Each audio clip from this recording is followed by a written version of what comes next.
interview is part of the History Heard project. The content of this interview may be used for historical research. However, no part of the video itself may be reproduced without the express written permission of an authorized representative of History Heard or Carolyn Kaplan.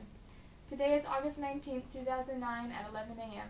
This is an interview with Carolyn Linz Kaplan in Sarasota, Florida. She was born on July 27, 1924 in Germany. After the war, did your family try to reconnect with the other family members? Well, after the war was a terrible time.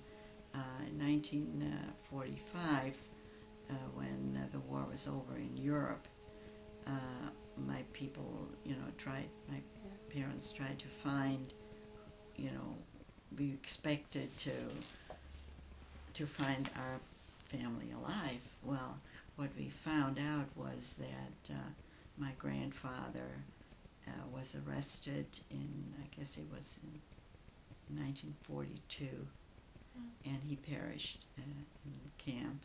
My aunt, whom I eventually lived with in the city where I went to school, because after I had been threatened to be thrown off a moving train, and the guy had me by the neck, and luckily a conductor came by, or I would be sitting here telling you this.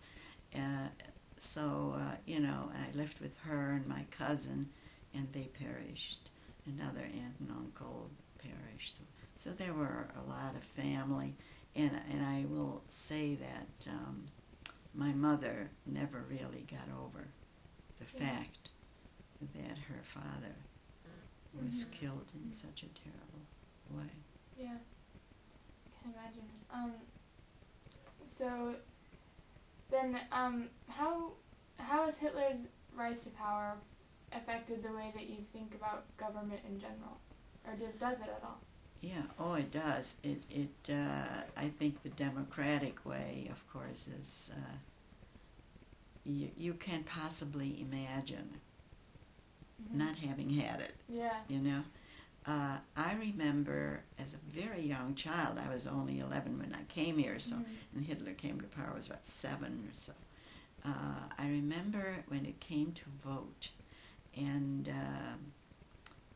it was,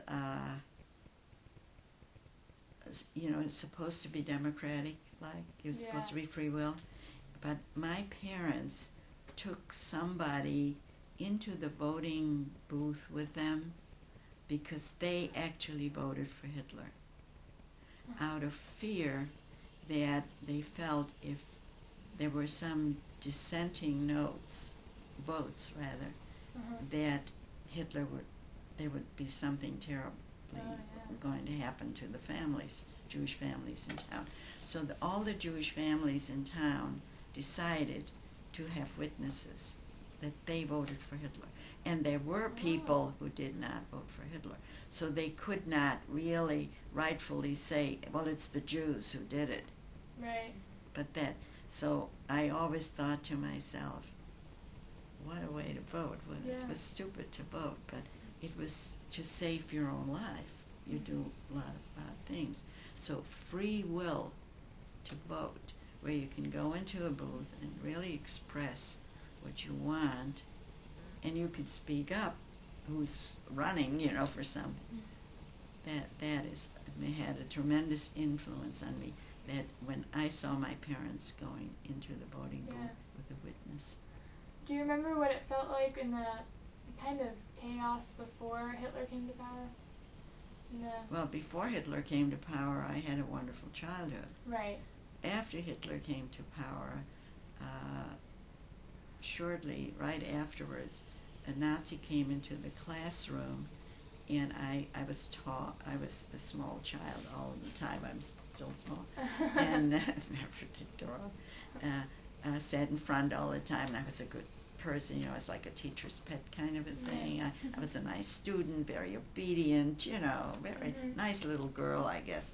But anyhow, a Nazi came into the room, and he told us about how this is going to be a wonderful new land, beautiful things are going to happen to people. He says, but there's one thing, we're like a chain, where all the links have to fit together very tightly. And he said, and in this classroom, there are some weak links. And there was another Jewish boy, myself, in that room. And he pointed at me and this boy. And I thought to myself, how could I be a weak link? What am I, a weak link? You know? Anyhow, he said that Jews are not considered human beings. We're dirty, uneducated. We have, he just said dirty Jews. And with that, he turned my desk over and all my books scattered all over. And at that time, the desks had like little ink wells, and that ink splattered. I still remember that ink splattering all over my shoes and everything, my books. And he said, see how messy these Jews are. And he made us sit in the back, this other boy and me, sit in the back of the room on a bench. And he said, you shouldn't be contaminated by these Jews. And he said, I don't want you to talk to them or play with them. So came recess time. Before class, we were all played hopscotch and whatever, and I was there, and we got in line, happy children.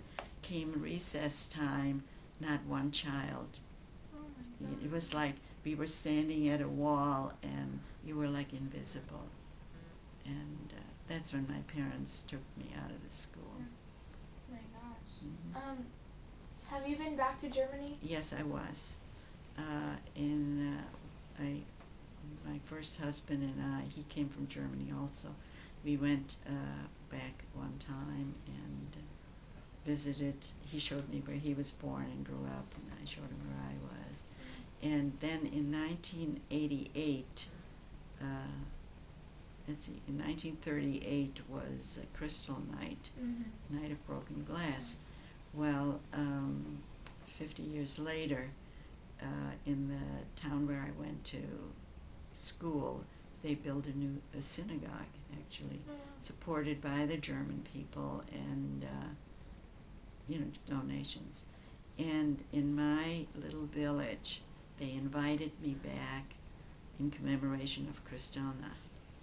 And yes, I did go back, but I said I would only go back at the time if I could go into the schools and talk with the school children about my experiences. And also if I could visit the town where my grandfather lived, where he was taken away from.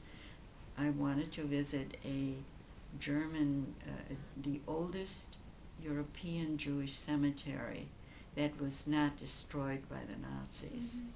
And I wanted to know why that was, and I wanted to visit that cemetery, which was actually the town my grandmother came from. Oh, wow. So I did go back. I did talk to the school children. I have scrapbooks full of their letters afterwards. And they wanted to know all kinds of things. Funniest thing was, I stayed with former neighbors of ours. We grew up as children. Of course, none of them were Nazis, according to when we went back. But and some of them were really good.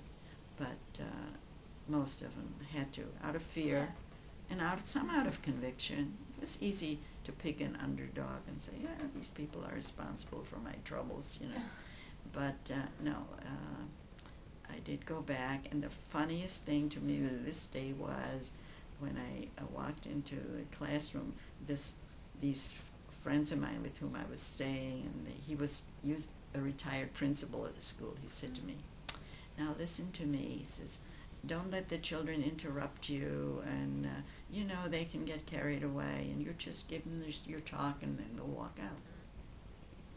So I got into the classroom, and he was sitting right next to me, and the first thing I said to the children is, anytime you feel like you want to ask me something, you just go ahead, And, oh, they said, great, okay.